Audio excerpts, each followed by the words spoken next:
السلام علیکم ورحمۃ اللہ وبرکاتہ۔ صدر محترم، اسٹیج پر بیٹھے ہوئے عاملین اور ہمارے بہت دیرینہ دوست ندیم صدیقی صاحب اور معزز سامعین، کوئی ایسی محفل ہو جہاں دل کھول کر بات کرنے کا جی ہو اور آواز بیٹھی ہو تو مصرع برجستہ آتا ہے کہ گلا بیٹھا ہوا خواہش ازاں کی اور کعبے میں۔ میری کیفیت ایسی ہے۔ دوسری بات، جب میں یہاں پہنچا تو بھائی علی زاہد ملے، پھر اب بات کروں گا ادھر ادھر کی، حوالہ کر لیجیے۔ عمر کا تذکرہ ہوا کہ ابھی عمر ہی نہیں کہ اتنا ذمہ داری سنبھالی جائے۔ مجھے بے ساختہ جو ہے یاسین شریف کے آخری آیات میں ایک آیت یاد آئی، وَمَنْ نُعَمِّرْهُ نُنَكِّسْهُ فِي الْخَلْقِ أَفَلَا يَعْقِلُونَ۔ اوپر کا اعلان آ گیا کہ میں جب میں تمہاری عمروں کو بڑھا دیتا ہوں تو طبعی نظام جو ہے درہم برہم کر دیتا ہوں، پھر بھی تم کو عقل نہیں آتی۔ اور مجھے یہ عقل ابھی آئی ہے کہ اس وقت میں اسپونڈلائسس کے زد میں ہوں، عورتیں سنگار کے لیے گلوبن پہنتی ہے، میں نے علاج کے لیے گلے میں پٹا باندھ دیا تھا، وہ نکالتے گاڑی میں رکھا اور یہاں آیا۔ گھر والے کہے تھے مت جاؤ، میں نے کہا بھائی ندیم صدیقی سے میرے تعلقات کی عمر جو ہے وہ پیغمبرانہ عمر سے زیادہ ہو گئی ہے، 40 سال سے زیادہ۔ اس آدمی کا واقعہ میں نے دیکھا ہے، شائستگی دیکھی ہے، میری شائستگی۔ اب وہ گفتگو تو ہم کرتے رہے ٹوٹی ٹوٹی، کیونکہ بیسیکلی کبھی کبھی حوالے میں کہتا ہوں کہ میں مراٹھی سے پڑھا ہوا ہوں، ایک سبجیکٹ اردو کا تھا، پہلے نظر اہل زبان کی جوتیاں درست کرنے کی کوشش کی تو شاید کچھ بول پاتا ہوں اور کہاں تک زبان درست ہے اس کا مجھے احساس نہیں ہے، لیکن پھر بھی اگر پیڑھی میں ولولے اور کہاں شباب کی ایک دھوپ کی کے ساتھ گئی آفتاب کے اس مقام پر جب میں یہاں سوچتا ہوں کہ بھائی ندیم صدیقی صاحب، آپ کا ایک غصہ جو ہے اردو کے غمگساروں کے غم کو کم کرنے والا ہے۔ غصہ اس لیے تو دیا جاتا ہے کہ آدمی غم میں مبتلا ہے، اس کا غم۔ آپ جو صفا ترتیب دیتے رہے ہیں اس کا تو میں والا اور شہدا، ممبئی سے باہر کا بھی سفر رہا تو گھر میں تاکید کرتا تھا کہ یہ صفا جو ہے محفوظ رکھا جائے تاکہ آنے کے بعد میں اس کو پڑھ لوں۔ بڑا یعنی خداداد جو ہے تجزیہ کی جو ہے نفسیات، اس کا ماہر کے شخص ہے، اس کے قلم میں جادو ہے، نثر بھی بہت خوب لکھتے ہیں اور شاعری تو پن کی شاعری ہے۔ تو جب بھی ہم نے سنا تو کبھی ہمیں کمار بھاگوان کے لیے یاد آئے، کبھی جگہ مراد آباد یاد آئے، کلام کے عنوان پر بھی اور پڑھنے کے انداز میں۔ تو جہاں وہ چلے انہوں نے اپنی اچھائی کا اور خوبی کا ذکر یاد ہے۔ دوسری بات جسے میں اگر انداز سے سوچتا ہوں کہ زندگی میں بہت ضروری ہے یہ سمجھنا کہ کیا ضروری ہے۔ ندیم صدیقی صاحب کو اللہ نے یہ خوبی وصیت کی کہ انہوں نے سمجھا کہ زندگی میں بہت ضروری ہے یہ سمجھنا کہ کیا ضروری ہے، اس لیے باوجود اس کے ان کے پاس انا نہیں رہی، عزت نفس کا ادراک رہا۔ بہت عجب دونوں لفظ چلتے ہیں، انا کا اظہار کرنے والے صحافی بھی بہت، ادیب بھی بہت، شاعر بھی بہت، اپنے عزت نفس کو سنبھال کے جو ہے ان تمام راستوں پر کامیابی کا چلنے کا کام آپ نے جو کیا ہے وہ اتنی بڑی کامیابی ہے کہ آپ خوش ہو. آپ کے والد بزرگوار یہاں بیٹھے ہوئے محترم جمیل صاحب, آپ نے ایسے بیٹے کو پال پوس کر سامنے دیا ہے کہ وہ صرف سماج کے لیے نہیں بلکہ کچھ اردو زبان کے لیے ایک قیمتی اثاثہ بن گیا ہے. یہ کتاب جو ہے اس کو میں نے بھی پوری نہیں پڑھا, ان دنوں میں بیمار رہا, اور یہ آئے ہمارے بلساری صاحب جن کے ساتھ میری پہلی ملاقات جو ہے ندیم صدیقی صاحب کے ساتھ ہوئی تھی, اور پھر وہ انہوں نے غزل لکھی تھی. میں بار بار کہتا کہ بھائی کبھی وہ سناتی ہے, وہ یاد ہی نہیں ہے, تو گھروں دے والی گھروں میں کہتا ہوں وہ گھروں دا کہاں ٹوٹ گیا بتا ہی نہیں دیتا. ہم چوپاٹی پر جا کر وہ ٹھنڈی ہوا میں بیٹھ کر میں, ہمارے بلساری صاحب اور ندیم صدیقی صاحب, پھر وہ اپنے انداز میں لہرا کر اور اسے خوشبو بکھیرتے ہوئے جو سناتے تھے اس کیفیت کو کبھی ہم بھلا نہیں سکے. آج بھی موقع تو ایسا ہے کہ آپ کے تعلق سے ہم کو اچھا کہتے ہیں, لیکن آپ کی تواضع, آپ کا انکسار, آپ کی بے نفسی جو ہے اس سے ہر شخص جو ہے مانوس بھی ہے, واقف بھی ہے.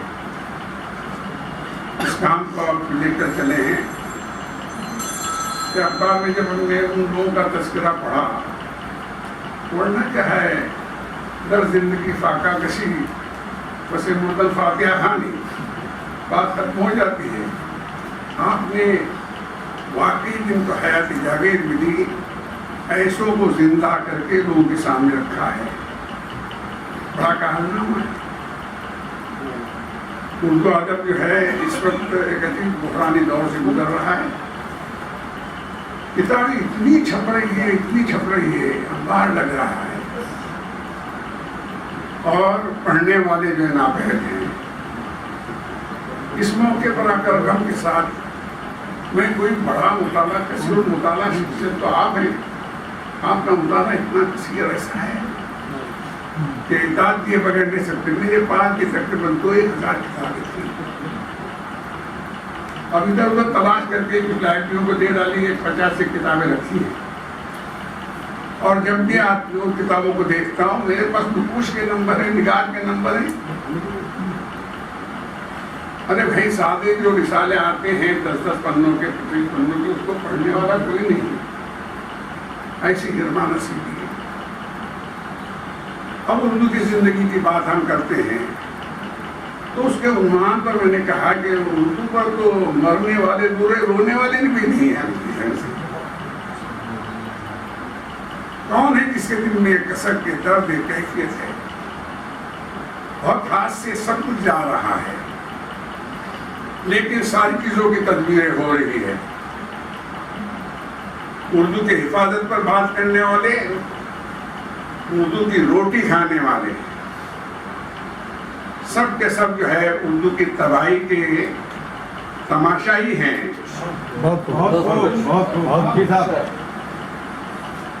اور یہ تماشا اگر ہوتا رہا, بہت عجیب کیفیت ہم سب نے دیکھی ہے. اللہ ہم کو بچائے کہ حکیم کوئی ہو تو مجھے معاف کرے, وکیل کوئی ہو تو مجھے معاف کرے, خدا بچائے حکیموں سے اور وکیلوں سے. لیکن ضرورت تو وکیلوں کی بھی ہے, حکیموں کی بھی ہے, وہ فائدے کو آئی. لیکن ہم نے کورٹ کا وہ کہرا دیکھا جس میں جا کر مجرم کھڑا ہو کر کہتا ہے کہ جو کچھ کہوں گا سچ کہوں گا, سچ کے سوا کچھ نہیں کہوں گا. اتنا علم تو ہے نا, اللہ نے بچایا ہو سب کو, کوئی نہ گیا ہو. اس جملے کو ہم نے اوڑھ لیا ہے استاد صاحب. اب جملہ یہ ہو گئے, سب کچھ کروں گا, پیٹ کے لیے کروں گا, اس کے سوا کچھ نہیں کروں گا. جس معاشرے کا مزاج ایسا ہو جائے, اس معاشرے کی سوچ ایسی ہو جائے, اس معاشرے میں جو ہے اچھی چیزوں کا پنپنا, آگے بڑھنا جو ہے بڑا مشکل ہو جائے. آج یہ پرسہ جو ہے, میں نے اسے کہا کہ اگر اس پرسے کو ہم اتنے لوگوں نے بھی صحیح معنی میں سمجھا کہ واقعی ہمارا غم ہے اور ہم کو کوئی پرسہ دے رہا ہے, تو میرا خیال ہے کہ یہ بھی جو ہے یہ پرسا اردو کے روشن مستقبل کے لیے کام کرنے کی گنجائش نکالتا ہے. آئیے اب اس گفتگو کو کہیں یہیں ختم کرنا ہوگا.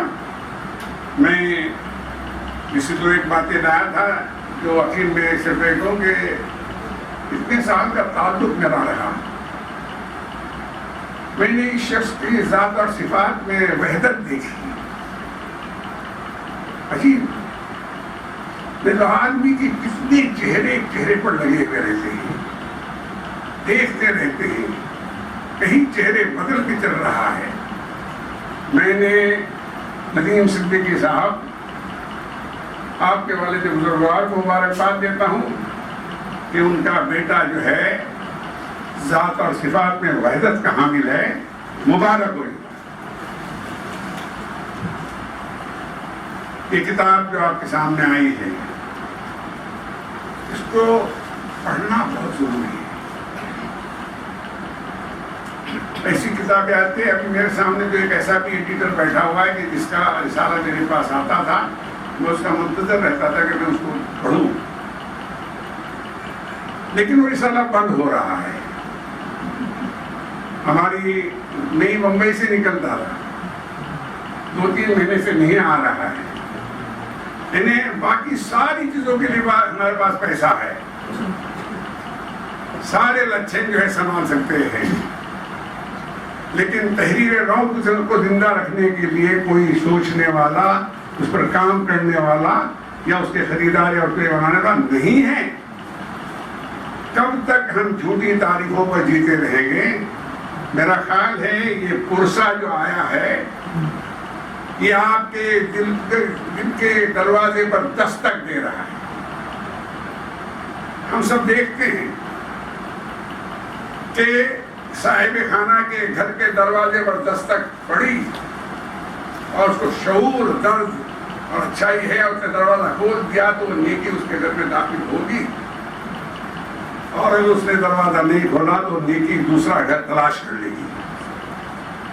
میں کہتا ہوں کہ آج یہاں بیٹھے ہیں, ایسی ساری باتوں کے لیے اپنی حلال کمائی سے گنجائش نکالیں.